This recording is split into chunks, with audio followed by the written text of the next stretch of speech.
जय श्री राम। हर हर महादेव। मैं अधिवक्ता भाग्येश श्रीवास्तव वाराणसी से पुनः आप लोग के समक्ष उपस्थित हूँ एक नया वीडियो लेकर। और विषय है दंड प्रक्रिया संहिता 1973।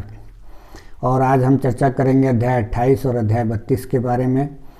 चर्चा करने के पूर्व आप लोगों से आग्रह है कि अभी तक मेरे इस चैनल को जिन व्यक्तियों द्वारा सब्सक्राइब नहीं किया गया है कृपया सब्सक्राइब जरूर कर लें और अधिक से अधिक लोगों को शेयर करें, लाइक करें, बेल आइकन पर क्लिक कर दें ताकि जब भी मैं कोई वीडियो अपलोड करूं तो आपको इसकी सूचना त्वरित पहुंच जाए।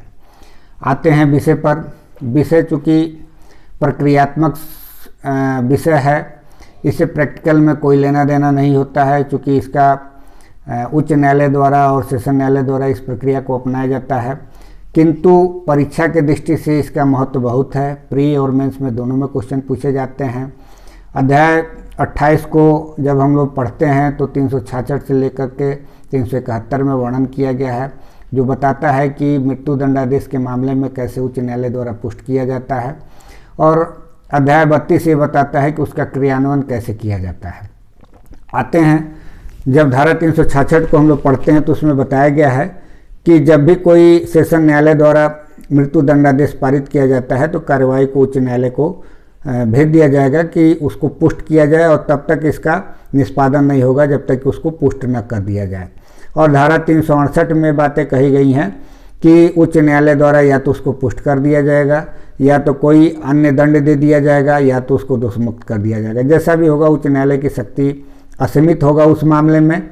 और ये क्वेश्चन 2 बनता है इस पे। यदि प्री में पूछा जाता है कि यह कहाँ वर्णन है कि सेशन कोर्ट द्वारा कोई भी मृत्यु दंडादेश दिया जाता है तो उसकी पुष्टि आवश्यक है, तो ये धारा 366 इसका आंसर होता है।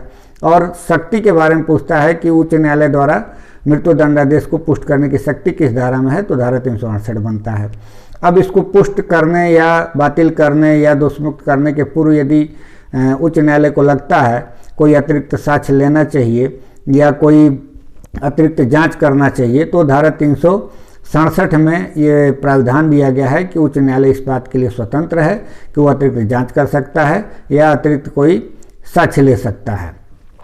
और 369 में बातें कही गई हैं कि जब भी 368 की प्रक्रिया अपनाई जाएगी, पुष्ट की जाएगी उच्च न्यायालय द्वारा, तो कम से कम 2 न्यायाधीशों द्वारा उसकी पुष्टि होनी आवश्यक है। चाहे वो कोई अन्य दंड दिया जा रहा हो या मृत्यु दंडादेश का ही आदेश पुष्ट किया जा रहा हो, तो उस पर कम से कम 2 न्यायाधीशों द्वारा उसको पुष्ट किया जाना चाहिए।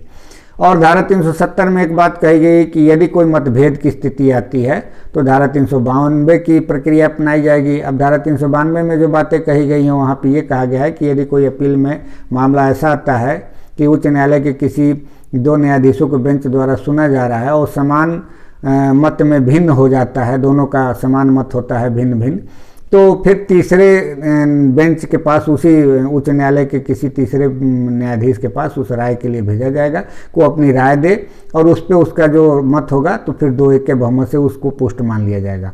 तो वही बात ये धारा 370 कह रहा है कि यदि कोई मतभेद की स्थिति बनती है दोनों न्यायाधीशों में, तो फिर तीसरे व्यक्ति जो वहाँ पे न्यायाधीश हैं उनके राय के लिए भेजा जाएगा, और वो फिर उसको जो भी उनका मत होगा वो देंगे, और फिर 2-1 के बहुमत से चाहें तो उसको पुष्ट किया जाएगा या तो बातिल किया जाएगा या कोई अन्य दोष सिद्ध किया जाएगा जो सेशन न्यायालय द्वारा दिया जा सकता था, या दोषमुक्त कर दिया जाएगा। तो ये तो प्रक्रिया है धारा 366 से 371 में।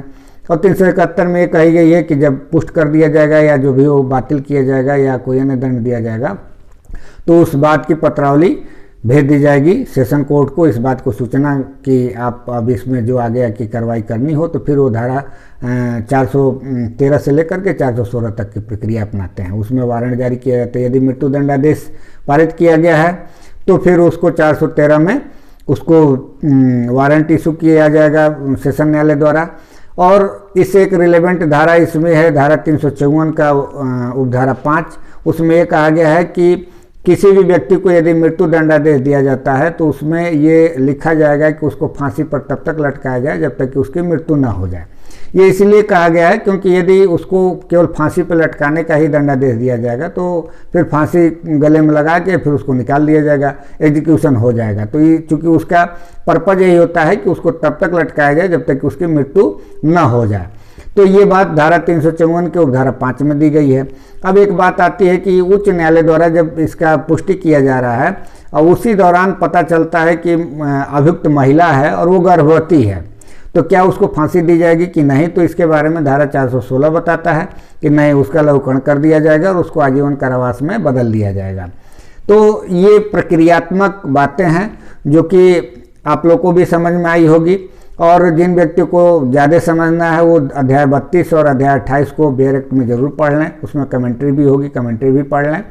अगले वीडियो में उपस्थित रहूँगा पुनः एक वीडियो के साथ, तब तक के लिए इजाज़त चाहिए। और इसके पूर्व मेरा पुनः आग्रह है कि इस वीडियो को अधिक से अधिक लोगों को शेयर करिए ताकि इसका अधिक से अधिक लोग लाभ ले सकें। अगले वीडियो में मैं मिलता हूँ, तब तक के लिए धन्यवाद।